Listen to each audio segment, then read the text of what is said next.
Well, Denny McCarthy joining the Smylie show. This guy just had an incredible year in 2022, 2023. But Denny, you and I, man, our relationship goes pretty far back. And I tried to do some digging to the 2007 Bobby Bowers. And this is a tournament. I think it was in Springfield, Virginia. You're But right. You're right.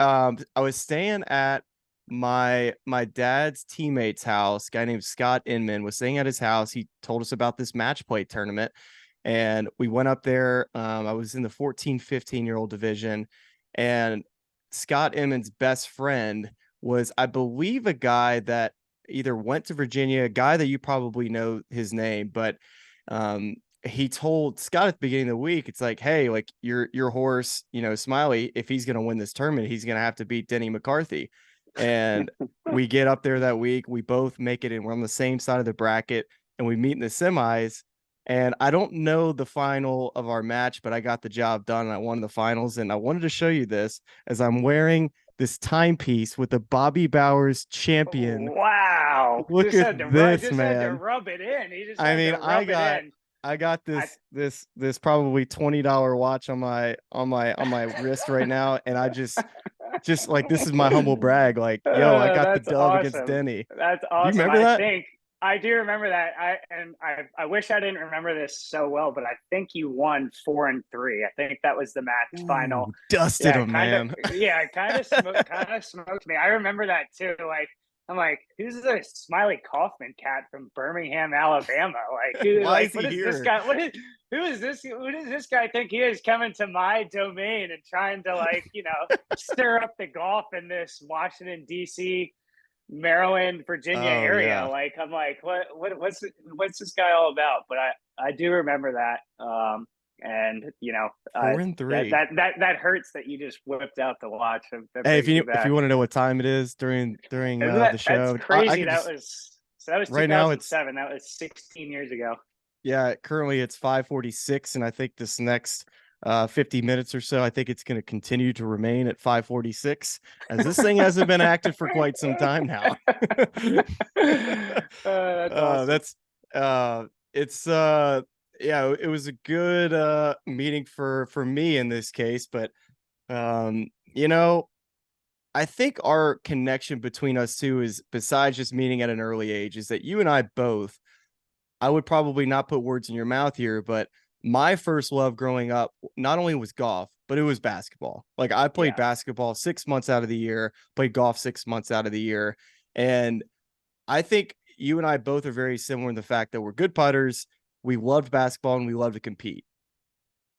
Yeah, that's you basically just explained me to a T. That's exactly what I love.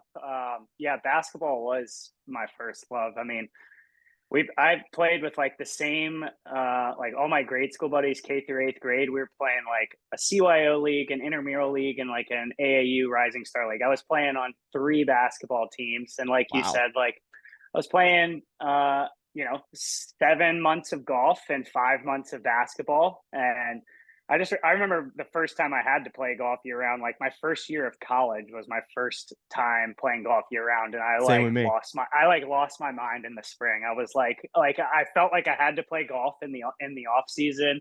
It was just weird not having, like, basketball was a part of my life for almost 20 years. I did it the same kind of routine, and then I didn't have that, and I was what is this? What is this? This isn't me, like, playing golf year round. But obviously that was going to be my future, so I had to learn how to deal with playing golf year round. Now I kind of I take my breaks here and there. I think it's important to take breaks, but yeah, I absolutely loved basketball. Obviously, just being 5'8", well, on a basketball roster, I was 5'10", but I'm like 5'8" and a Uh-huh. half. Uh-huh. I love how the basketball roster just boosts you up an inch or two. It made me feel so good. Have you But ever yeah, I dunked? was no, I can, like, Could you get rim? Could you touch rim? with adrenaline, I can graze rim. I mean, Oh yeah. I'm like a middle of the net type of guy. I get up and, like, grab.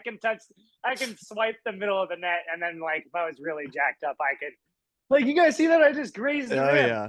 I I'm with you. uh, I was a guy who could get rim, but I could probably maybe dunk a tennis ball, but that was probably about it. yeah, Um you're a little taller than me. I so don't I have, always like, I don't have hops. I was 6'1" and I ran the point guard. You were 5'10" on the stat sheet, but I imagine you were the classic kick out guy, 3-point shooter. I sure was. I was classic kick out guy.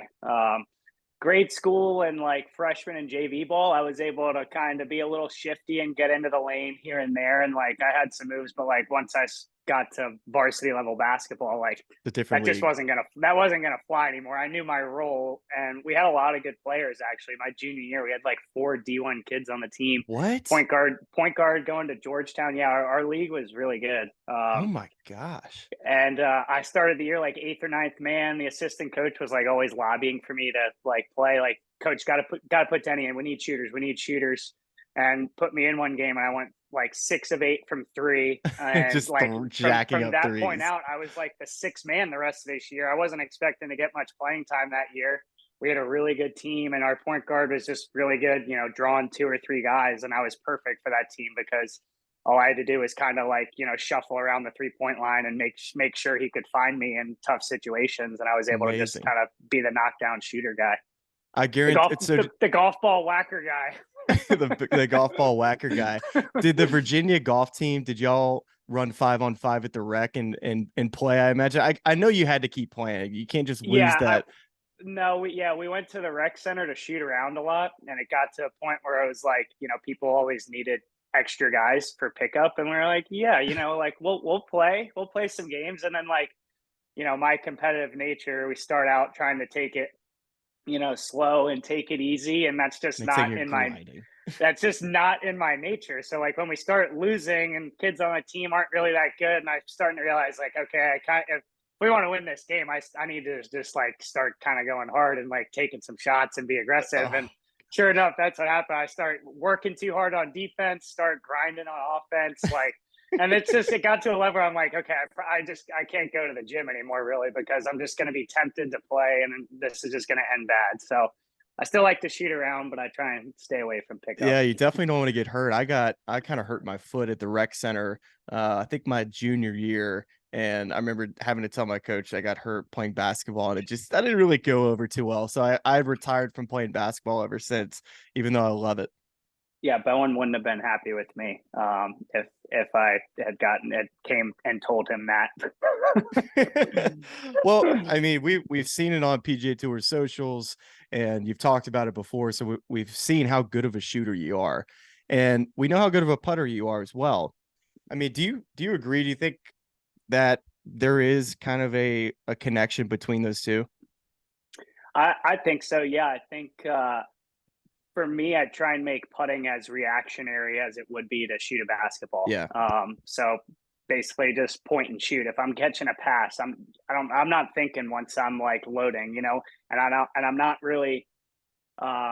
I'm not really like second guessing like why I missed that basketball shot. I just keep shooting again. right. And so like that's kind of the same thing. I think, you know, putting is for me. I try and be just athletic as possible, and I have Hmm. really good instincts and touch and feel when I get on the green. So I just really just try and let my instincts take over and not try and it's crazy. I just like people ask me what I think about too, and I'm putting. Like I give them like my spiel of like I like to pick spots and like track Yeah, me things, but too. like I don't know what I think about. I like literally just get so lost in my own little world where like even when I have a spot picked out and I get up over it, and I'm like, that the spot still feels low to me. I'm just gonna aim it. I'm just gonna aim a little higher. Like it feels like it's gonna Right. miss low. Like you know, I spend a minute reading the putt and like this is my spot. This is my spot, and then it comes time for me to finally hit the putt, and I'm like, actually, I think this actually looks like it's gonna miss a little low, or I'm gonna need to hit this too hard.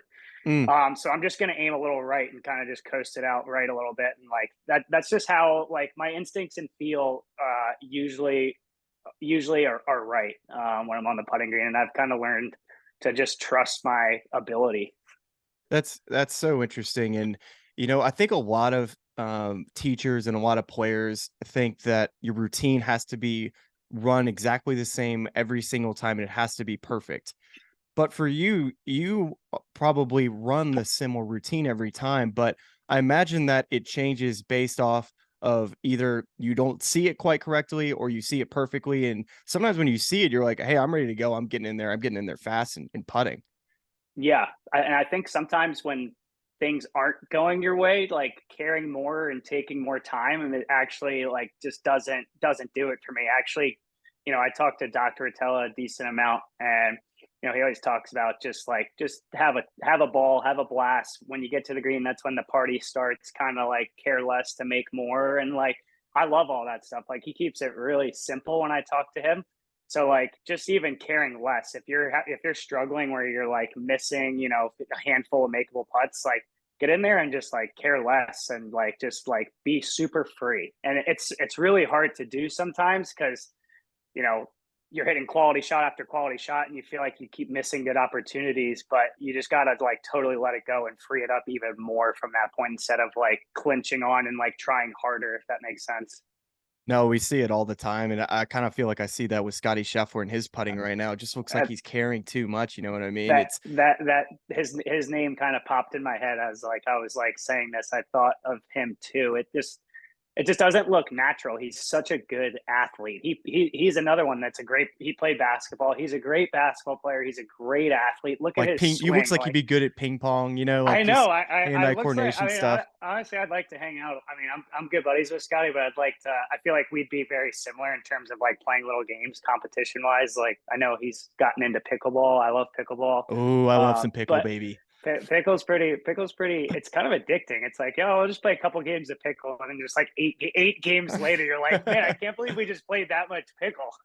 But he's so athletic in his swing, like he's just doing all these whirly bird finishes, just striping it, and like I would just like to see. Yeah, I think he just needs to just drop the care level a little and just be like because he's such a good athlete. I'm sure he's going Yeah. to find his way with his putting, but obviously he's been struggling here a little bit lately. I think he just needs to be an athlete and be reactionary. Well, that's such a good conversation to have because I went something similar with my full swing. I'm sure you played with me once or twice during that stretch where it's like they're a really good athlete, that they have the capability of being able to get through whatever they're going through, but at the time in your head, you're just that it's all you think about. And even when you have perfect range sessions and you have perfect putting sessions on the putting green like Scotty I'm sure has had, but when you get to that competition level, it just the translation of thinking too much and wanting it so bad, it's such a fine line of, like you said, caring less. It's not easy to do. No, it's really not like at a time where you want to be like, caring more because you do really care about it. Like at a time you want to be putting more time into it and like making sure you're focused on it. It's almost just like, yeah, that's good, but like just find a way to loosen up a little bit and free Yeah. it up. Like even, he's marking and like spending time on like 2 footers. Like he's like really grinding over them, and you can see he's like thinking Mhm. about it. And like I would just like to see him just like get up and like, okay, maybe he is a little worried about this 3 footer, but just get up and just like hit it left center. It's like a left center putt. You don't need to overanalyze it a couple different ways. And Right, right, right, um, right.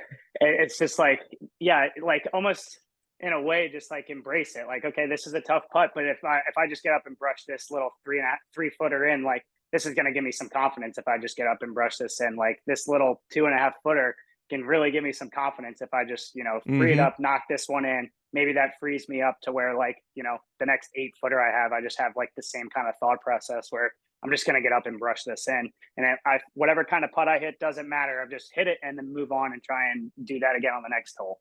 Yeah, and that's great advice, and, it definitely easier said than done, but it's a process when you're kinda coming out of a hole, but every single putt, you can kinda gain confidence as you go, and, we're talking to Denny McCarthy, one of the best putters in the world, and I feel like the audience I wanna kind of you walk through your putter and what your process is like. So you hit it onto the green.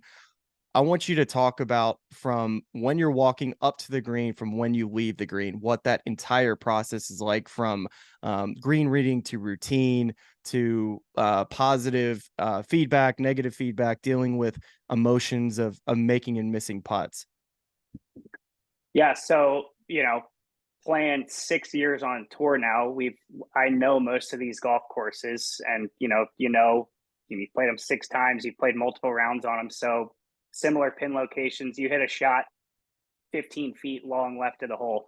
I Hmm. already know walking up what kind of putt I have. Like Right. I have a very good visual memory, so I have a good, and I have some notes in my books of certain putts that might be weird or whatever. But like I've hit a shot to a certain point on the green. I already know what I'm kind of expecting for that putt coming up.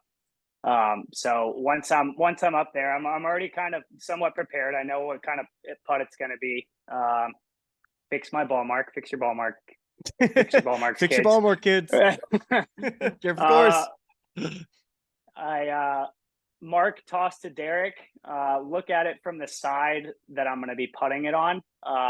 And I'd that say gives you what? That gives you what indication? just that I read it better from the ball side. And certain putts I actually read help me get confirmation on the other side. Like to me, bendy left to righters, I read better on the side that I'm hitting the ball from. And actually bendy right to lefters or right to lefters, I've started to see better from the other side. Really? That is so Yeah, so interesting. I don't see that for some reason. My eyes just don't see that much break from the opposite side on a left to righter. So if I know it's Huh. a left to righter, I might just even stay away from the other side of the hole. Wow. Um, So it almost and confuses so you a little bit from the other side. right, it's just Like plays I tricks on your know mind. this putt breaks a decent amount, and I go to the other side, and I'm like, I just don't see that much, and that almost like plays a little trick on my mind. Whereas right to lefters lately, I still read it really well from the whole side, from the side I'm hitting the putt on, but I've been getting really good confirmation on the other side of the hole on right to lefters. So Really? Okay. So yeah, you could see the imaginary line. Are right. I you a can. okay, so I you're a guy that and sees lines, you could see the high point. I don't see. Yeah, I see curves basically. I see. I pick. I mean, anything that stands out in my way, and sometimes if you play greens that are too pure, it's really hard to find something. Right. Most of the, I'd say 85-90% of the time, like you're going to be able to find something that stands out, like relative. I like to call it like in the ballpark. So like I've Mm, helped a couple of my buddies recently, like, all right, let's just hit this 20-footer. Like to me, I'm already looking like boom, boom. I'm going to split this spot and this spot. And somewhere in between these is going to be the right ballpark. The yeah. lower end would obviously be the firmer, and the higher end would be the drippy. Somewhere in the middle is probably perfect pace. So like sometimes just even like setting up over it, say you pick the lower route thinking it was good. I stand over, I'm like, this looks like I need to hit this putt too hard. And if it's an uphill one and you're trying to be aggressive, maybe that is the line. But if it's a downhill breaking one, I don't want to feel like I have to hit that too hard. And then like maybe you adjust and it's like, okay, this is too high. And then like, okay, this feels just right. So I do a little bit of that. I'll grab one of my balls. So like I like Do to you use a line my line on your ball for a reference point? I do, but so like when I'm reading it, so you guys can barely see the line there, right? I tilt it down to where Yeah, go a so I little put up it so I can see it. Yeah, Yep. there you go. Okay. So like I tilt it down pretty far, but it's at my ballpark spot. So I'm not looking at the full line over the ball. Mm. I'm Sometimes that barely curve can look weird too when you're looking at it from right. your So like eye view. I basically just look at it like that, and I've lined it up in my general direction. So I still like to So see it roll end over end, but I'm not so obsessed with where the line. I know it's pointed in my general direction, and then from there I can get up over it and be reactionary athletic. Like, okay, this is too high, too low. I can barely see the line. So I'm just gonna, I'm just gonna aim a little right of where this line is pointing me or whatever. So it's like in the ballpark, but then once I get up over it, I like almost don't pay attention to the line and I'm like very reactionary to it. So that's kind of how, that's such good um, advice though. yeah, it's like that's how I view putting. And like I've kind of come up with this own little system over the last, 10, 15 years and like my own like little trial and error process of what has worked for me, what hasn't worked for me. And obviously this little kind of system that I kind of keep tweaking every now and then is like it works for me. Yeah. And And how do you practice it? Like, are you a I big practicer with putting? Or are you yeah, more, do you get I worse when mean, you practice? no, I just don't like standing in that position for too long where I'm bent Yeah. over. And obviously putting is my strength, and I feel like I can pick it like it. I haven't touched the club in a week and a half. I feel like I can go out and just be fine with putting, but ball striking is different for me. It's like, I don't feel like I could go out and just stripe it today. I would need to get my body moving. I would need to, I'd Mm-hmm. need to get some Mm-hmm. feels back. Like, it's like, I definitely work on my striking, driving much more than I do my putting, but that doesn't say like, if I feel off a couple days in a row or so with the putting, like I'll put a good session in of like an hour or so where I'm just kind of retraining my eyes. And kind of just hitting a bunch of random putts and making Yeah. sure I'm tracking it right. But I basically just do, it's kind of it's the tiger drill. I do 2 tees at like a 5 foot straight putt, hit some one handed, hit some with both hands on, and then I kind of like to go both ways. So like if I go this way, like inside Mm-hmm. left edge, ball out, all like 5 6 foot range. Like go to the other side, right center, right edge, ball out. Just like hitting putts, getting familiar. Like okay, this is what right edge looks like when my putter's aimed right edge, ball out. Just hitting a lot of putts short end that I'm making. I like to see the line roll end over end. So like okay, I'm striping the line. I'm making these 5 6 footers. Let's take, and then I'll just start hitting a bunch of random putts. So I've kind of like trained my feel for that day for 5 or 10 minutes, and then just start hitting random putts where I'm picking spots. And so it's basically that what I do, but then I just start picking spots and Right. trying to, yeah. So we talked about kind of walking up to the green, how you read putts. We talked just now about just your overall practice schedule. But all right, so you're out on the golf course playing on the PGA Tour, and you have a day where you're making everything. Those are obviously the easier days. But the days that you aren't making putts, how are you walking off the green? Or in that in my when I was playing, at least, one of the things that I always try to do was instantly try to have a reaction that was positive to miss putts so that I would be able to kind of not dwell on the misses. What's the routine that you run? Yeah, I think it's really important to, because if you're missing putts like that, it can be really frustrating, and then it can feed into the things you have been doing well. Like, Yeah. which is why like what Scottie's doing is really impressive, because like he's not converting on a lot of the shots he's hitting, and then he's just stepping up and like boom, perfect drive, boom, great shot, and like he just continues to do that, which is really impressive. It's because it's not easy to do. It feels really deflating when you feel like, especially me, when I feel like I'm playing great, I'm hitting quality shots, and I'm not converting on the putts. It's frustrating. It's not so easy for me to just like keep just hitting the quality shot after quality shot. But I think it's important just to know that like it really just takes it really just I know for me it just like if that kind of day is going on, I know it just takes one putt for me to like Yeah. even if it's just like I ran a birdie putt by and I make like a 5 footer for par or something. Just That's all something you like, need okay, sometimes. that was striped in the middle. Like, okay, now I feel good, or something like that. I know that the run that I can go on is right around the corner if I just see one. So just telling myself that. And Derek, my caddy's done a really good job. Like, just keep hitting the shots, buddy. You're gonna keep getting the looks, and one's gonna fall. That's all you need. So like he's always been a good reminder. Like, and I know that too. Like it really just takes one for me to go off, and I can go off in spurts. I can go make 5 6 birdies in a row, and sometimes it just takes something. It could be a 5 footer for par on the hole before that kind of just gets the spark going, and I know that, so I just need to keep that in the back of my mind. Well, my co-host and producer Charlie Hume, we can't see his face right now, but I guarantee you he's making like visual feels with the putter. He's taking down notes because this guy's in a bad place right now with his putter. And so I just know that little section there was great for my guy Charlie. And Just be an athlete, Charlie. Just be an athlete, man. man, to this you had a great 2022-2023 season. You finished 33rd in the FedEx Cup, just coming up short in East Lake, which I know was on your mind. But for you, you've been dealing with an injury in your lower back. We talked about this right before we came on. How long has this injury been going on for you, and what does kind of the outlook look like for you in the fall of dealing with it?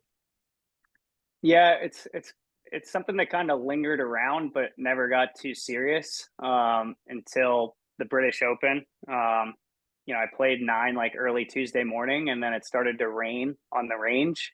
and I was hitting balls, and I was maybe going through things a little quickly. Just my day was like literally almost over. And I all of a sudden I just kind of hit a 7-iron a little heavy, felt Mm. something like jarred in my back, and I was like, Oh it's God. not good. And then like I tried to like could barely take it like waist high on the next ball, and I was like, okay, I guess I'm done for the day.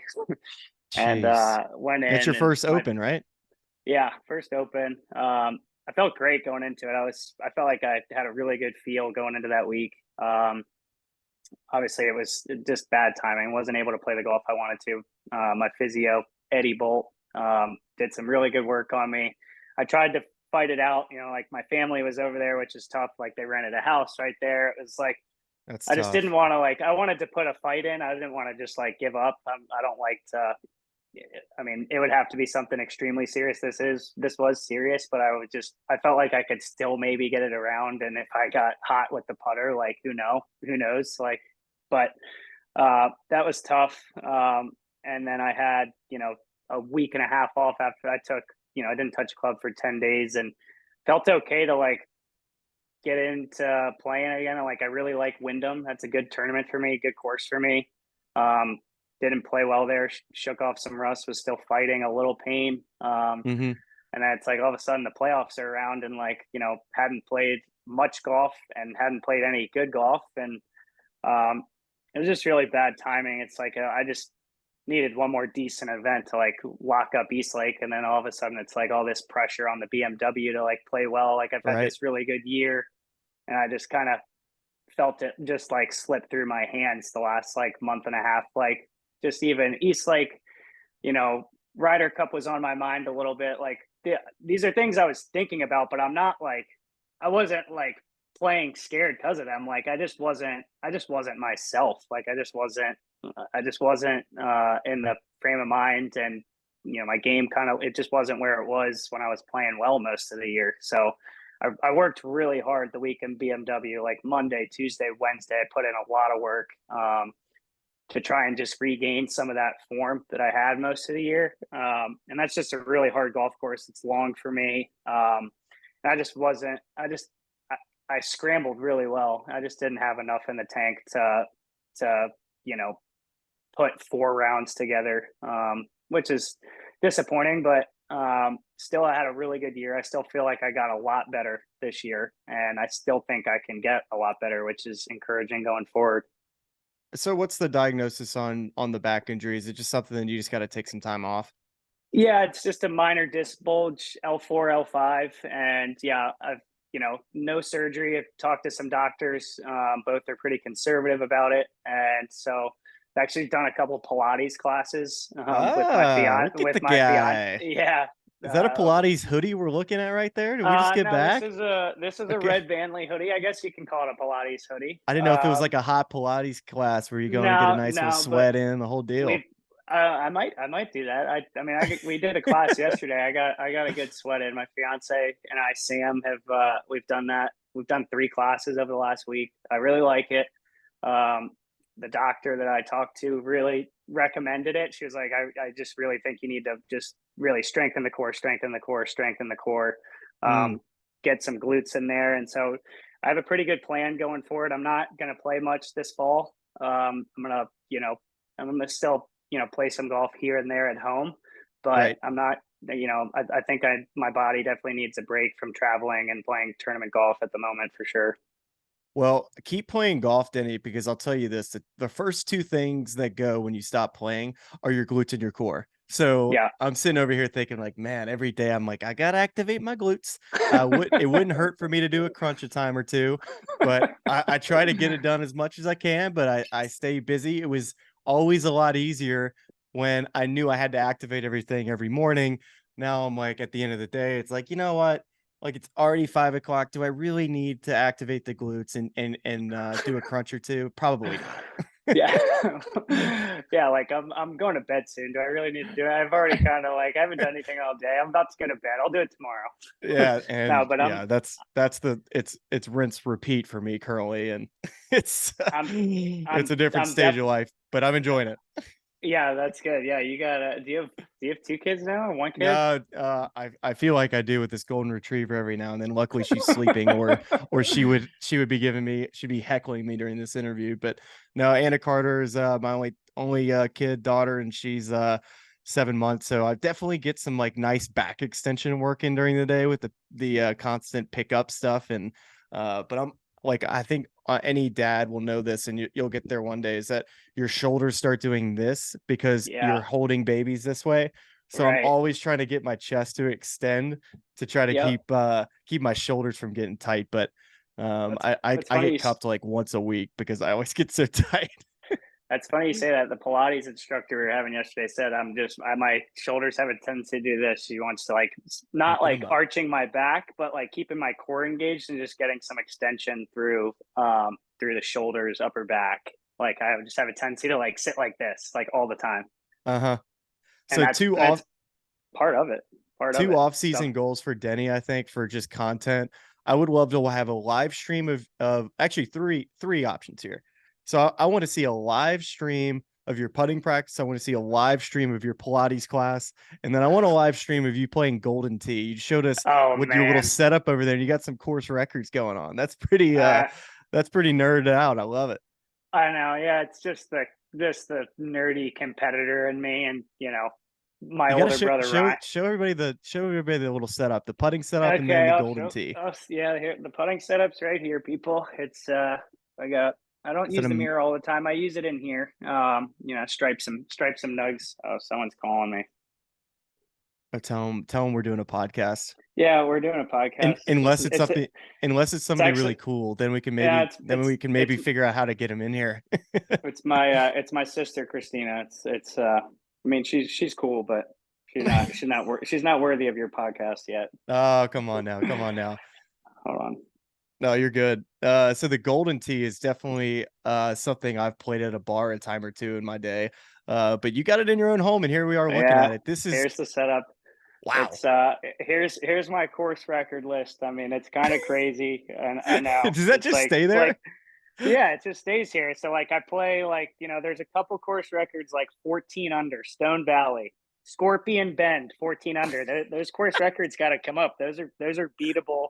Those are beatable course records, and I don't want anyone beating my course records. So All right, well, invite me over. so You just got to give me a couple beers and just let me. we'll Yeah, the crazy thing is though, like those 14 they're 14 because like the game knows once you're like 11 under through 11, it gets so hard. Like the wind just starts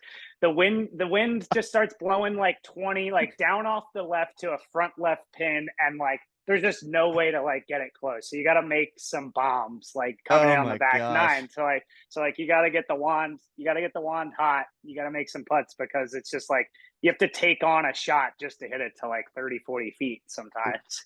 Well, I'm gonna try to have a clean transition out of this, and I'm gonna go straight into what also was a difficult golf course that you played on this year, where it was tough to hit to 30, 40 feet. And that was at Jack's Place. That place got firm and fast on the weekend. And I know you probably feel looking back at that event this year that one, you've probably felt like that was the one for you that you're like, man, I could have gotten that W. But I mean, does it make you feel any better that you lost the FedEx Cup champion and Victor Hovland?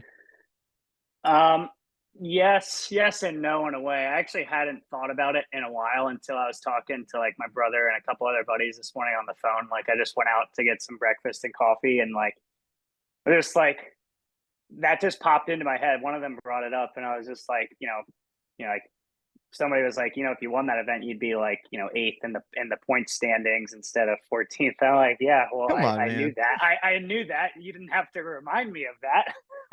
But Come on yeah, that now. was man, that was such a fun week.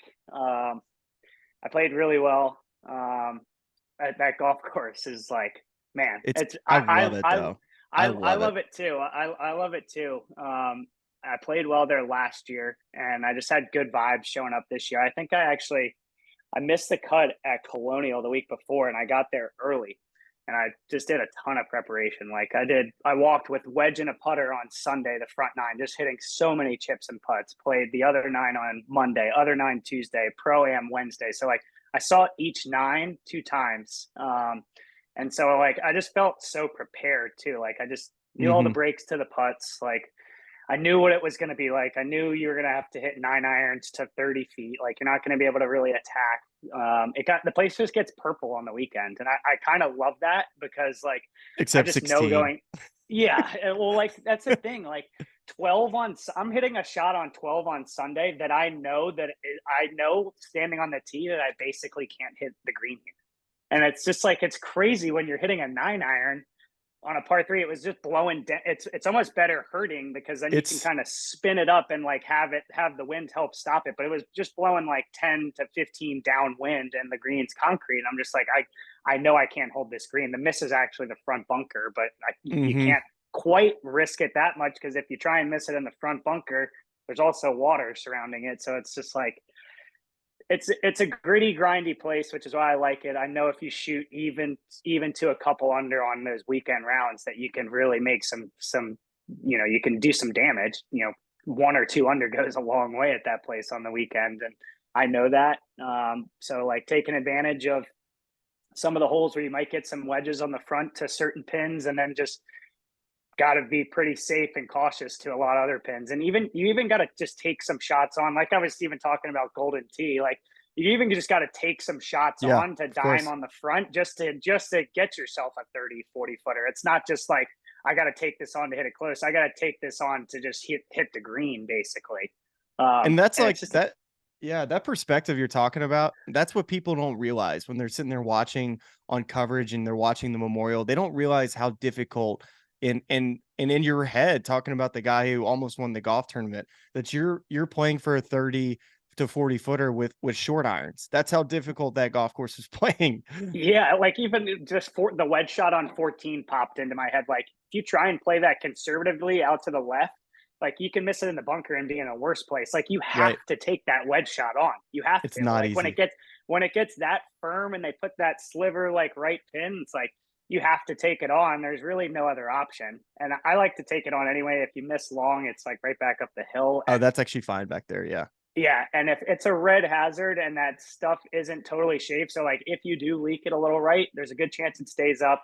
If not, you're on like fluffy first cut chipping up the hill, which is not amazing still with the greens firm, but like knowing like that's just knowing your surroundings too. Like, okay, I feel comfortable to take this on. I don't think I'm gonna miss this shot, but if I, take it on and do leak a little right, I do have a couple hmm bail options potentially. And that would be the red penalty area, not to correct Yeah, your sorry. verbiage here, but yes, Sorry. penalty area. Just every time I've had to, like, in my TV world, I have to like not say hazard now. I'm like, it's a hazard. I'm Yeah, just it is a so wired hazard. to say it It's a that way. hazard. It's a hazard. Well, you had an incredible run there at Jack's Place, and really, you had an incredible year. 7 top 10s, only 6 missed cuts, and I'm sitting there just kind of going through your results through the year, and um, I think what it surprised me the most is how much money you guys make on the PGA Tour now. Like finishing, I was right around that my rookie year, somewhere in the 30s, and I feel like it was somewhere in like the twos. And you made Yeah. like 6.4 million this year. Like, do you actually like look at that much, or is it just kind of like, you know what, like I'm in a great spot. I'm more focused on playing good golf, and my goals are more important, and knowing the money's gonna follow. Yes, exactly that basically. Like it is nice that we are playing for the money that we're playing for. Like it It's is crazy, nice to look right? back and like be like, yeah, I made $6.5 million this year. That's awesome. It's amazing, but that's not why I play the game. Like Yeah. if you know me or if anyone knows me, like I just like I literally I just love trying to get better at things. And that's even like golden tee, that's ping pong, that's shooting a basketball, that's throwing darts, like any like cornhole. Like I'm always trying to find a way to get better at things. And that's kind of, I think that's why golf's so perfect for me. Is like, I'm a good athlete and I have good hand eye, but like I just like I have a drive to like continue to get better. Like hmm I feel like I can play with the best players in the world. I know like I'm still, maybe a couple notches below some of these top tier guys. But and I watch them and I'm like, man, that is just like people just have no idea how good that shot was he just hit. Like it's just like I watch these guys like Victor played unbelievable. Like he was just like a robot this week. Like I Right. watched some of him on like the weekend and he's just like striping his tee shots, striping his irons, making putts. His putting, I think, is very underrated. Yes. I think more people are gonna be going to AimPoint after watching like him and him do 8 point and like Keegan and Max Homa, like these guys that I are hate doing watching 8 point him now do that it though. I know, but it's like they've become good putters doing it. That's Yeah. the crazy that's it's like it's actually working. But yeah, I've always been someone to just like try and find ways to. I've actually learned aim point as like a tool. I'm not Yeah. obsessed with it, but Hmm. the tour, they put so many subtle pins where it's really hard to see sometimes, or like it can be A lot of breaking. crowns. A lot of crowns like breaking one way and then back the other way at the hole, or like breaking the whole way and then just like not break at the Yep. end or something. So like I've used it as a tool if I feel like it's like, okay, if I'm not making putts, like I'll throw them. I'm going to start tossing my feet in here and maybe change it up a little bit. Maybe it'll tell me something that, I haven't been seeing. But so like just examples like that. I never would have thought I learned aim point, but I did it to have a tool to maybe lean back on if things weren't going as well.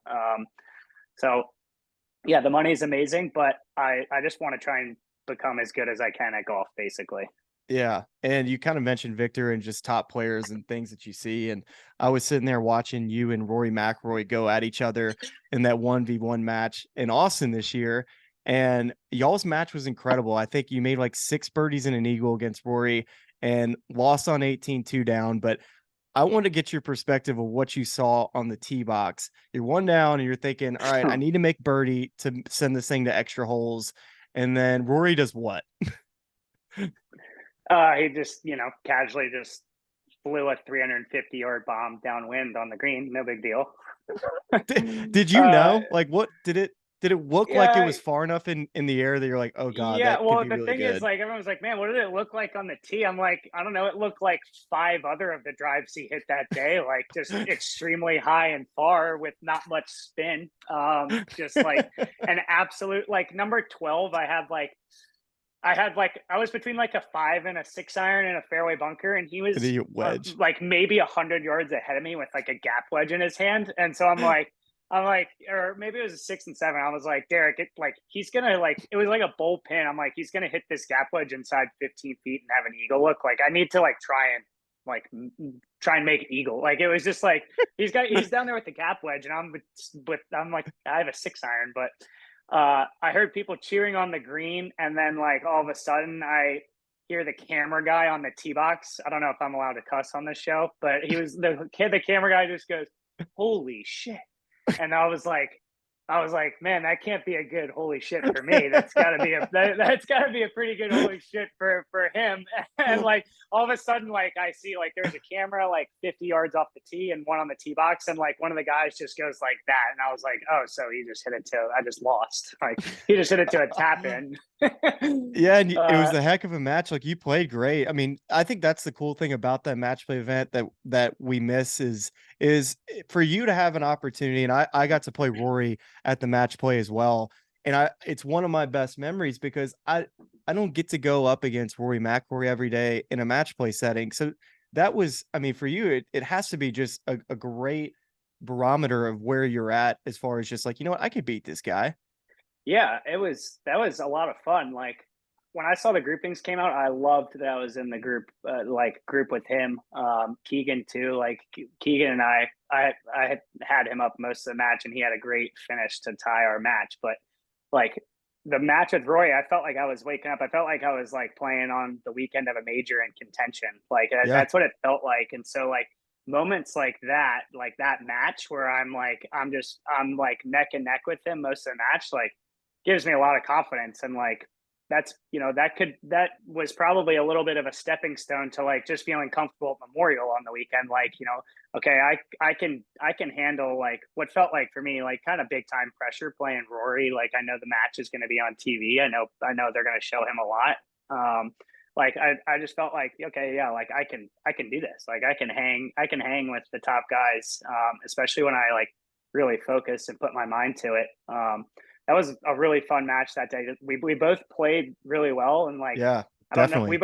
4 to 6 under, like you said, but like we didn't make anything that day. Like we like we're hitting good shots, and those greens are tough. Like just a lot of Mm-hmm. what we talked about, like breaking one way, and then breaking the other way at the hole, or just like really hard to see like around the straight putt. Like I think this putt's straight from 50, just a lot of really hard putts to read. I felt like there.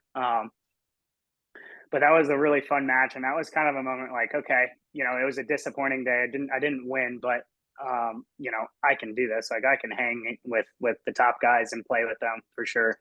Yeah, and you were heading into that week right around 60th in the world, and I imagine that the Masters was probably on your mind. If you have a good week, find your way into the semifinals. It's like maybe that'll be enough Yeah. to make the Masters. But heading into next season, you've kind of spoken about how you're so competitive and continue to know that you're going to improve in different areas. But for you, what are your goals next season? I know that you're in a really good spot now, sitting at 32nd in the world to most likely earn your first Masters bid. But outside of that, for you, what are you most looking forward to in goals? Yeah, I don't really like have like set goals that I write down. I definitely, have some things that I want to accomplish kind of just in my head. Like I I want to get better every year. I think next year that step would be making it to the tour championship. I think that's no secret. I've kind of been, I don't know what I finished last year. It was 35-ish, 33 this year, just on the outside looking in. I want to just keep getting better and putting myself, obviously I want to win a tournament. I haven't done that. That's not something like that I'm like, I have to win a tournament this year. Like that is my goal, to win a tournament. I think if I just keep getting better and keep putting myself in contention Mm-hmm. frequently, like the top guys do so often, like it's gonna happen. Like if I just keep doing that, I'm gonna get more comfortable. It's gonna happen, and then once it happens, like I think it'll just, I feel like I can just knock off some here and there. It's really hard to win. It's Yeah. really hard to win. There's so many good players. Like somebody you might not even think like just pops up and shoots like Sep at John Deere. We're staying in the house. He started the day 5 back, and I look at a couple holes in. He's Oh, like, you're in the frat house. yeah, I was in the house that week. I was like just somebody just like popped out at like, so like, is Sep like? I think Sep's like 9 under through Is 11 he today. going to He's win this like, golf tournament? And that, I was literally just like, had a like just kind of a slow start, like even through 5 or 6, and like I just look up and I'm like, am I like really 6 back right now? Like what the heck's going on? Like what like I just like couldn't believe, like I'm like, man, it was like kind of deflating. It was like I don't think I can win this tournament now. I tried to like, I didn't really make anything to like kind of get anything going, but it was just like kind of deflating. Like man, had like this I was feeling ready for a good day, and like I just feel like my day was like squandered early. So it's really hard to win. I think if I just continue to just do the things that I've been doing and improve a little bit here and there, I think I'm gonna put myself in a spot where I am competing maybe a little more frequently to win. I mean, and two, I feel like Augusta National will be like Denny McCarthy's paradise. I feel like that golf course is right up your alley. Maybe not necessarily the link side, but the creative mind that you have to play that place, especially around the greens. You can't be a guy that says, "Hey, this is right edge." You have to be able to see curves out there because the greens get purple on the weekends, and you have to have imagination. I mean, talk about just potentially playing at Augusta National this year. Yeah, I've had a bunch of people tell me that I would just absolutely love it around the greens there, which You will. excites You me will. because like just all the I've never been there. I've kind of made it a point to like I'm not going to go there until I qualify for the Yeah. Masters, like as like a reward to myself, and it seems like that might happen this go around. And I just love like seeing the humps and bumps, and like it seems like you need to just have like elite speed control. Mhm. A lot of putts you need to kind of feed the high line, and Yes. just know what the high line is, and like this line isn't going to work. Like this is going to miss low, and it's going to be zooming by.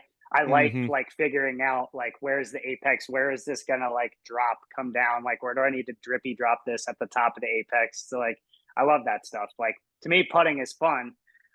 So like when I get on greens like that, where you need to get your mind really engaged and, see the pictures of the arcs. Like, I love that. So that excites me a lot.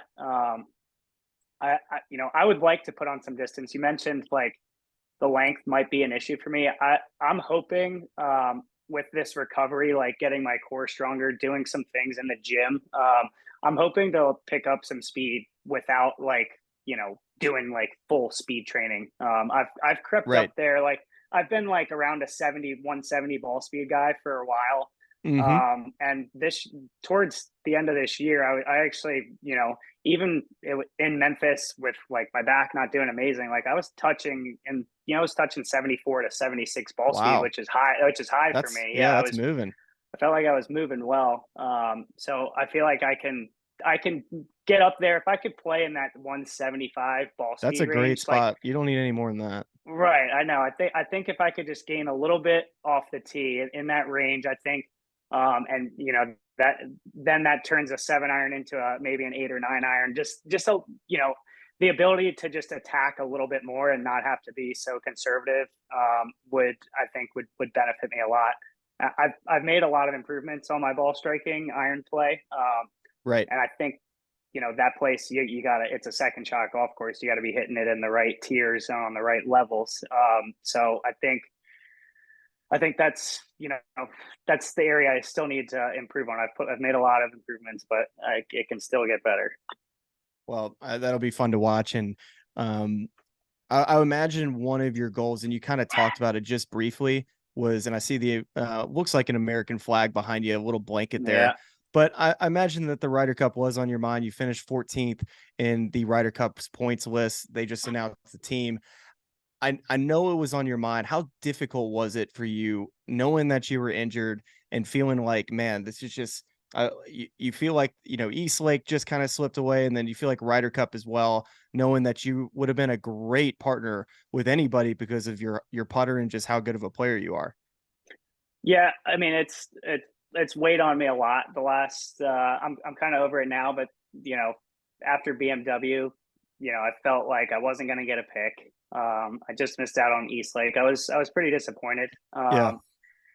But you know, I've tried to focus on. I rewatched The Last Dance like a month ago for like the third time, and I remember Michael Jordan saying like, you just always got to focus on the positives, no matter how down you might be or like how negative Hmm. the situation might be. You always got to take the positives out of it. So I reflected on my year and realized, okay, I've gotten a lot better, and although these couple things really sting, I'm gonna be better for this. I'm gonna be better for this. This hurts, but I'm gonna use it to make me better.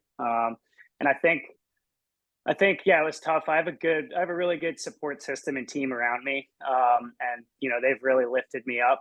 Um, you know, all the time, really, whatever it may be, they're always there to pick me up and kind of push me moving forward. And I think that's really important. And even, Zach called me yesterday morning and, Yeah. told me I wasn't, they were going to go in a different direction and I wasn't going to be on the team. And I was like, yeah. And I was like, Zach, I really appreciate the call. And like, it means a lot that you guys were considering me. And, um, I wasn't really expecting a pick just because I just hadn't done that much the last few months, and being 14th on the points, it just wasn't. Hmm. I knew I needed to do more. And he told me, you are great for team golf, but you're also great in the team room. He's told me we've gotten to know each other the last 3 or 4 years pretty well, and he was like, you're great to be around. You're going to be one of those guys. You're going to be on these teams. So that was encouraging to me. Obviously not great news with the phone call, but the way he, kind of just talked to me on the phone, letting me know that, you're a great team guy. You'd be great for the team golf. And that made me feel pretty good, actually. Yeah, that would make me feel good as well. That would give me some confidence. And I know he kind of referenced how good you would be, not only on the golf course but in the team room. And you've played the Junior Ryder Cup. You were playing with JT and Jordan. That was I'm not sure. Was that over? Where was that? Was it in the States? 2010 at Glen Eagles. Glen And Eagles. and And that, but Jordan yeah, go Jordan ahead. played the Ryder Cup. Jordan played the Ryder Cup 4 years later, the Ryder Cup at the same spot. It was like I'm in Dude, college, like drinking crazy. beer. I just played like a junior Ryder Cup with this kid, and now he's playing the Ryder Cup 4 years later at the exact same place, which was kind of cool. But His come up was wild, man. you're telling, I mean, crazy. I was playing like felt like I was competing with the guy, and then he was like winning tournaments and being on Ryder Cup teams. I'm like, wow. Oh man. Well, and you were on the 2015 Walker Cup team as well. So that was at Royal Witham, and what was that experience like? We have the Walker Cup. That's all next week. What were those memories like, and some of those relationships that you made during that Walker Cup? I love it, man. I mean, I love team golf. I still talk to almost all those guys on the Walker Cup. Obviously, Junior Ryder Cup. Me, JT Spieth. Ollie Schneider Jans was on that team. He's obviously a really good 2011, player. baby. The Yeah, 2011 that class. class, man. We were freaking stacked.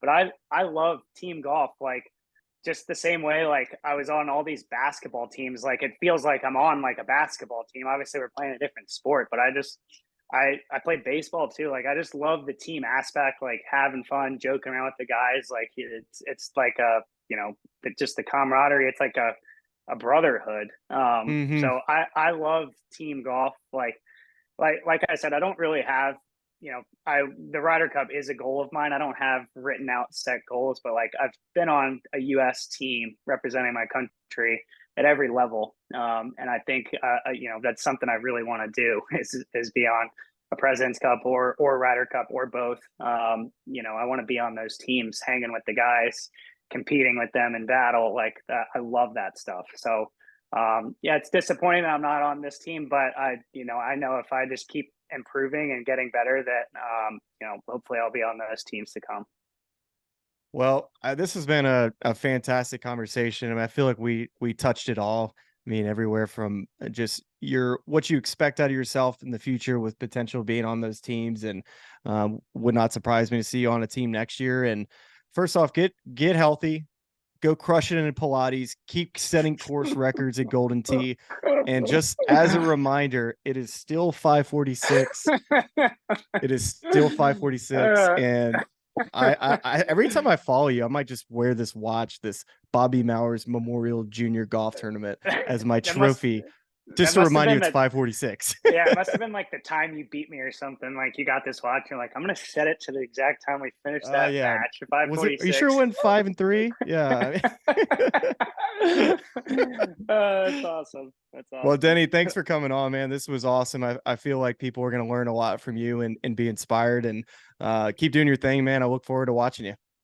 Yeah, I appreciate it, Smiley. Thanks for having me on. This was a lot of fun. Let me know if you want to do it again. I'll do it Absolutely. again Go whenever you Who's? want. Go Go Who's? Who's, baby. Go Go Who's. Who's? Go Go Who's. Yes.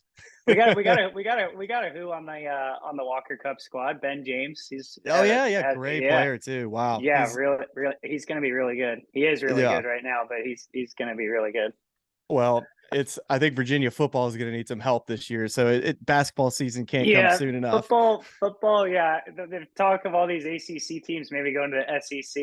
UVA is definitely not ready for that. But their basketball is obviously always a threat. So I'm looking forward to football because I'll probably go to a game this fall. But I'm definitely a basketball guy.